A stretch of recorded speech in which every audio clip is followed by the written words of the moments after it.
para creer. Y creo que muchos hemos escuchado esto, ¿cierto? Ver para creer. Aquellos que cuando nos mandamos algún condor y pedimos perdón, disculpa, lo siento, ya, yo quiero hechos, no quiero palabras, ¿cierto? Usamos harto eso. Incluso lo podemos ver en la Biblia. Hubo un discípulo, no voy a dar nombres, un discípulo que dijo, no, hasta que yo vea la mano de Jesús atravesada por los clavos, voy a creer que Él resucitó. Así que no estamos exentos, ¿cierto? Y esto tiene que ver mucho con la fe, con la confianza, ¿ya? Así que los invito a que abran sus Biblias en el libro de Números 13:30. Números 13:30. Avanzamos hacia el pasado y vamos a leer. Así que aquellos que lo encontraron se van poniendo de pie. Aquellos que por algún motivo no pudieron o no tienen su Biblia, ya está proyectado en las pantallas. Así que ahí también se puede leer este versículo del día. Y dice, entonces Caleb hizo callar al pueblo delante de Moisés y dijo, subamos luego y tomemos posesión de ella, porque más podremos nosotros que ellos. ¿Ya? ¿Lo leemos una vez más? Aquí voy a hacer algunas pausas. Entonces Caleb hizo callar al pueblo delante de Moisés. ¿Se dan cuenta de la actitud de Caleb? Él lo hizo callar. Y ahí vamos a ver a quién le hizo callar.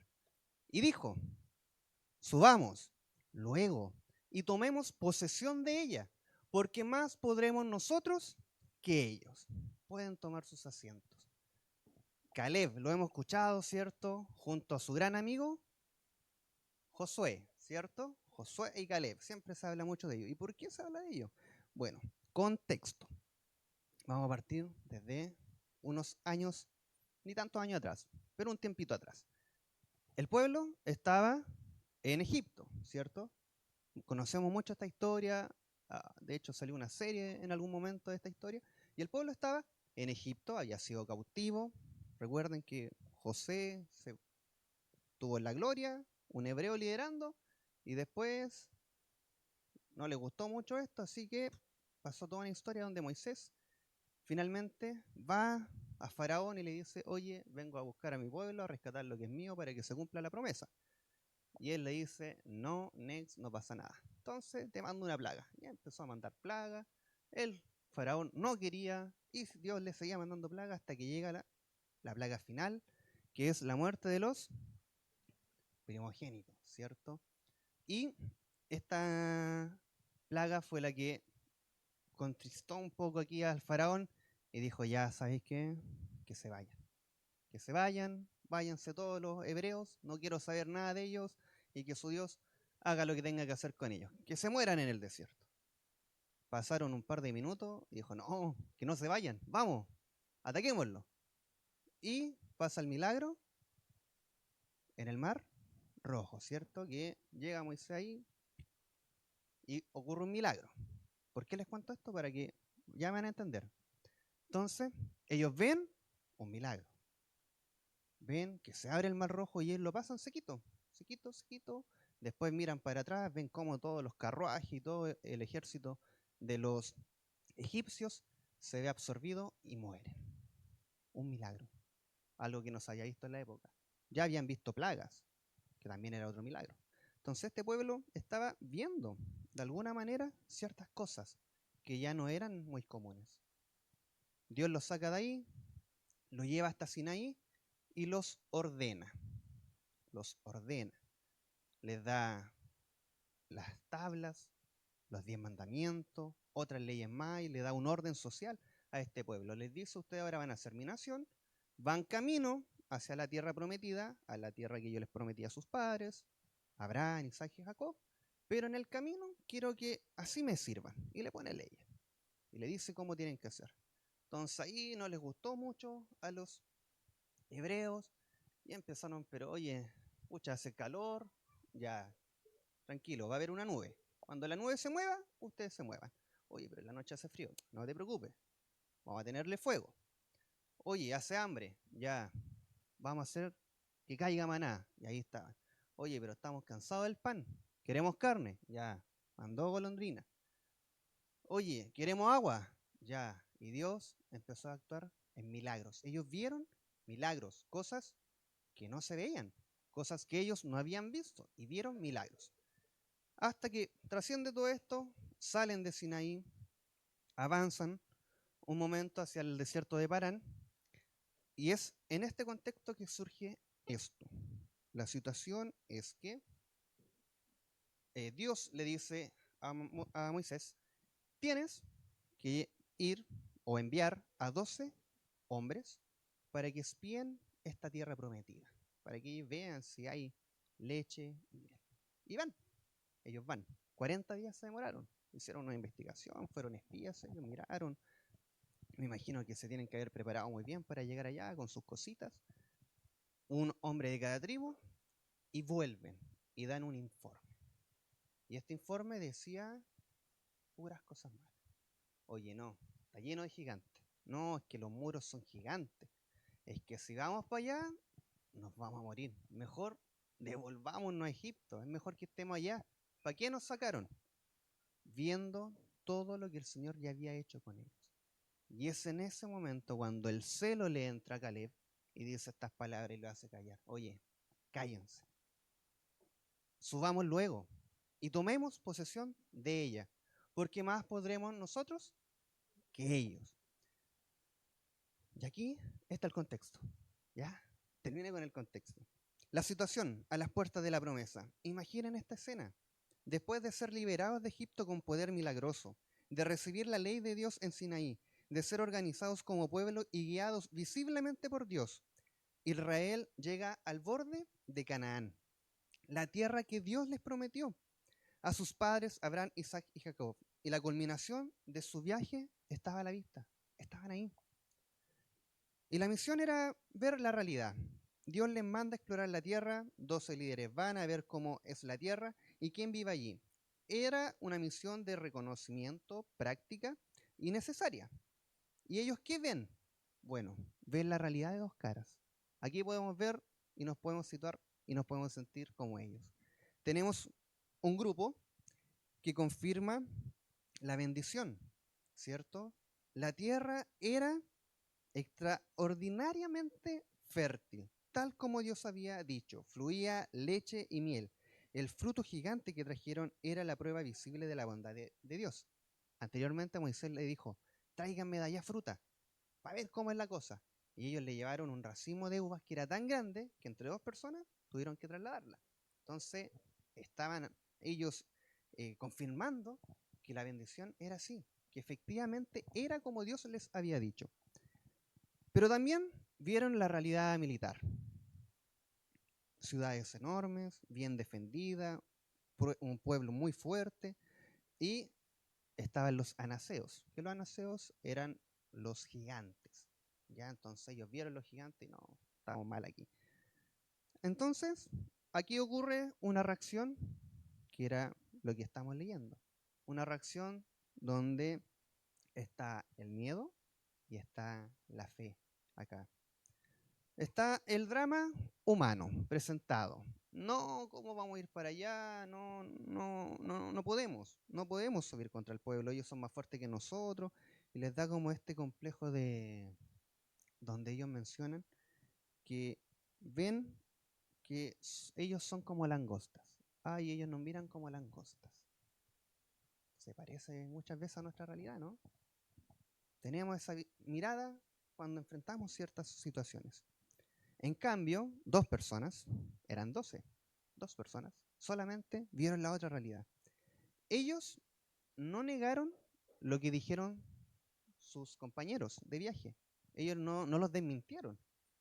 Pero ellos, muy por el contrario, dijeron quién les había hecho la promesa. ¿Y qué había hecho ese Dios en el pasado reciente? Ellos habían visto lo que Dios le hizo en Egipto y cuando los pasó por el Mar Rojo. Vieron que lo acompañó en el desierto. Su confianza no estaba en la fuerza de Israel, sino en la fidelidad y el poder de Dios. Por eso su audaz declaración. Subamos luego y tomemos posesión de ella. porque más podremos nosotros que ellos. Caleb y Josué tenían claro que tenían a Dios de su lado. La suya fue una fe anclada en el carácter y las promesas de Dios por encima de las circunstancias visibles.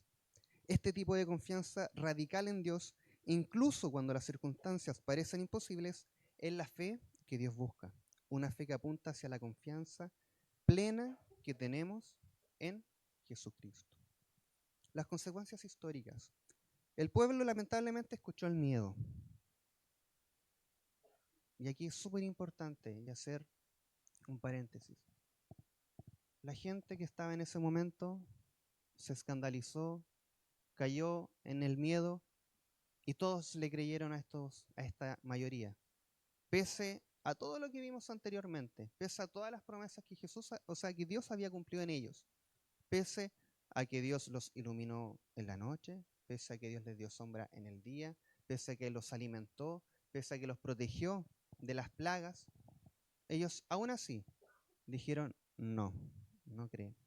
Pero esas dos personas que creyeron tuvieron una ventaja, una garantía, que era llegar a la tierra prometida. Los otros murieron. ¿Qué más pasó? Estuvieron 40 años vagando en el desierto a causa de esto. Es aquí cuando se da esta inflexión. En este punto es cuando ellos dicen, y el Señor se enoja con ellos y les dice, ¿sabes qué? Me enojé con ellos. No doy más.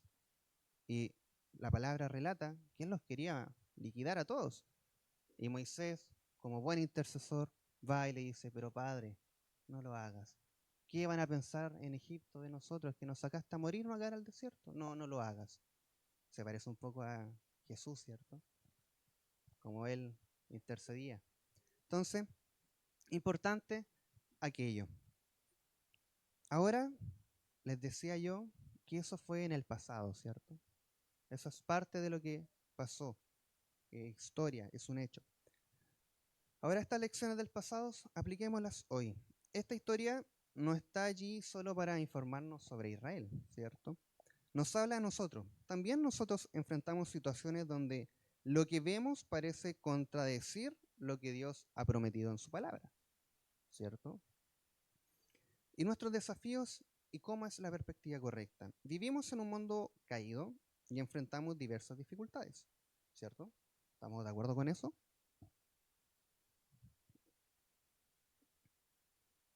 A veces sufrimos a causa del Evangelio, por mantenernos firmes en nuestra fe, en una cultura que se opone a Cristo. Otras veces enfrentamos las consecuencias dolorosas de nuestros propios pecados o malas decisiones. Y en esto necesitamos arrepentimiento y la gracia restauradora de Dios. Y en otras ocasiones simplemente experimentamos el sufrimiento general que es parte de la vida en este lado de la eternidad. Muertes de algún familiar, ciertas enfermedades, pérdidas, ¿cierto? Y eso lo padecemos, lo pasamos, ¿cierto? Cada uno de nosotros tiene distintos enfrentamientos por los cuales está pasando. Pero hay un fundamento que es inmutable, y aquí es donde la historia de Israel nos apunta a lo sustancial, que es Jesucristo. Si ellos tenían razones para confiar en Dios por el Éxodo, ¿cuánto más nosotros por la cruz y la resurrección? La promesa central y fundamental de Dios para nosotros hoy, relevante en toda circunstancia, es la salvación, el perdón de pecados y la vida nueva y eterna a través de la fe en Jesús. Él enfrentó los obstáculos insuperables del pecado y la muerte, los verdaderos gigantes espirituales, y los venció por nosotros. Nuestra fe, entonces, no se basa en nuestra capacidad de manejar la situación, sea cual sea su origen, sino en la obra completa y suficiente de Cristo. Él es nuestra justicia, nuestra paz y nuestra esperanza. Confiar en Dios hoy significa, frente a la persecución o dificultad que tengamos a causa del Evangelio, vamos a confiar en su soberanía y su presencia nos va a fortalecer y tendremos una recompensa eterna. Una fe práctica anclada en Cristo significa que al enfrentar las consecuencias del pecado, vamos a confiar en su perdón ofrecido, en Cristo mediante el arrepentimiento genuino y en su amor y sabiduría, incluso en la disciplina. Y por último, en las aflicciones generales en la vida, vamos a confiar en su bondad, en que en su propósito es soberano y en el consuelo de su Espíritu Santo. En todos los casos, la raíz es la misma. ¿Vamos a creer más en las circunstancias visibles o vamos a creer en la palabra de Dios? La realidad de lo que Cristo ha hecho y ha prometido es que descansemos en su gracia y en su suficiencia. Hoy en día podemos enfrentar situaciones, circunstancias, hechos que podemos estar igual que el pueblo de Israel. Podemos ser esos 10 que temen, pero ellos temían porque no tenían la confianza en Dios. Habían visto todo lo que Dios había hecho. Tenían un pasado muy reciente. Fueron sacados de lugares donde los maltrataban, donde eran esclavos. De ahí fueron sacados. Dios los saca de ahí y les promete una tierra nueva. Les dice, oye, van a dejar de ser unos nómades y van a tener un lugar donde van a poder dormir, descansar, tener todo esto. Una tierra donde va a fluir la leche y la miel. Eso les dice. Esa era la tierra prometida. Nuestra tierra prometida es algo muy similar. Nuestra fe debe estar en la obra de Jesucristo. Él murió y padeció por todo lo que nosotros debíamos de haber pasado. En Él se hizo la justicia. Él sufrió los azotes. Él sufrió la muerte. Él venció la muerte. Él resucitó. Y nos promete que ha de volver por aquellos que creemos en Él. ¿Tiene sentido esta historia? Canaán era una promesa cumplida, pero temporal. Caleb y Josué sí entraron en Canaán. Dios cumplió su promesa a esa generación fiel. Disfrutaron del reposo y la herencia terrenal, pero esa tierra, aunque era buena, no era el fin último. Era una figura, una sombra de algo aún mejor, como nos enseña Hebreos 4. Pueden leerlo en su hogar. Y ahí, precisamente, esta carta a los hebreos es para que ya puedan entender precisamente todo esto que pasaron. Esta esperanza que fue prometida para el pueblo cristiano que somos nosotros, que es esta vida eterna, es algo que nosotros nos debe de motivar en nuestro día a día. Cuando la situación nos sobrepase, entender que va a pasar, que lo que aquí podamos padecer es pasajero y no se compara con lo que habremos de vivir más adelante. La promesa definitiva para los que confían en Cristo no es una tierra física, sino una herencia eterna, incorruptible en la presencia misma de Dios, como declara 1 de Pedro 1:4. Es la vida en cielos nuevos y tierra nueva, donde Dios mismo enjugará toda lágrima y no habrá más muerte ni dolor. Es el reposo perfecto y eterno que encontramos solo en Cristo. Esta esperanza futura, garantizada por la resurrección de Cristo, está garantizada por la resurrección de Cristo. Si Cristo no hubiera resucitado, no era Cristo, pero resucitó. Y no lo digo yo, lo dicen las Escrituras. Y no solo la Escritura, lo demuestran muchos libros históricos, que Él resucitó. Lo vieron más de 500 personas. Entonces, es un hecho histórico, es real, es algo que se venía anunciando hace mucho tiempo y se cumplió. Por lo tanto, es real. ¿Qué nos queda a nosotros? Tener fe en que esto sí ocurrió. Y de ahí en adelante, el Espíritu Santo va a actuar en cada uno de nosotros. Nos queda afirmarnos en Él, confiar en lo que Él hizo. Y de a poco, mis hermanos, esto es progresivo. En algunos hay cambios inmediatos, en otros hay tiempo. Pero los frutos del Espíritu empiezan a aparecer. Poco a poco empiezan a aparecer. Pero tienen que aparecer. Habíamos de preocuparnos si no aparecen. Pero deben de aparecer. Esta esperanza futura, garantizada por la resurrección de Cristo, nos da una perspectiva diferente para vivir el presente. Nos recuerda que las dificultades actuales son temporales, pero nuestra herencia en Cristo es eterna y segura. Nos anima a perseverar en la fe, sabiendo que el resultado final está garantizado por Dios mismo. ¿Nos ponemos en pie, iglesia? Conclusión. La historia de Números 13 nos presenta un contraste claro y humano. El miedo basado en la vista que lleva a la incredulidad y la pérdida, ¿cierto? Ver para creer. Y versus la fe basada en la promesa y el poder de Dios que lleva a la herencia. Pero su mensaje más profundo nos apunta a Jesucristo. Él es la respuesta definitiva a nuestra incapacidad y a los obstáculos insuperables del pecado y la muerte. Él es quien nos asegura la verdadera tierra prometida. Hoy, la elección fundamental sigue siendo acerca de dónde ponemos nuestra confianza y nos enfrentamos a esta misma situación. ¿Permitiremos que las dificultades visibles, cualquiera sea su causa, nos lleven a dudar de Dios? ¿O elegiremos, por su gracia, confiar en la obra terminada de Cristo y en sus promesas seguras? La invitación del Evangelio es a dejar de confiar en nosotros mismos o en lo que vemos y a depositar nuestra fe completamente en Jesucristo para perdón, vida nueva y esperanza eterna. A creer en ese hermoso informe que obtuvo cuando Él resucita y nos dice, ya está listo, solo creamos. Amén. Que el Señor nos ayude, lo invito a orar. Señor,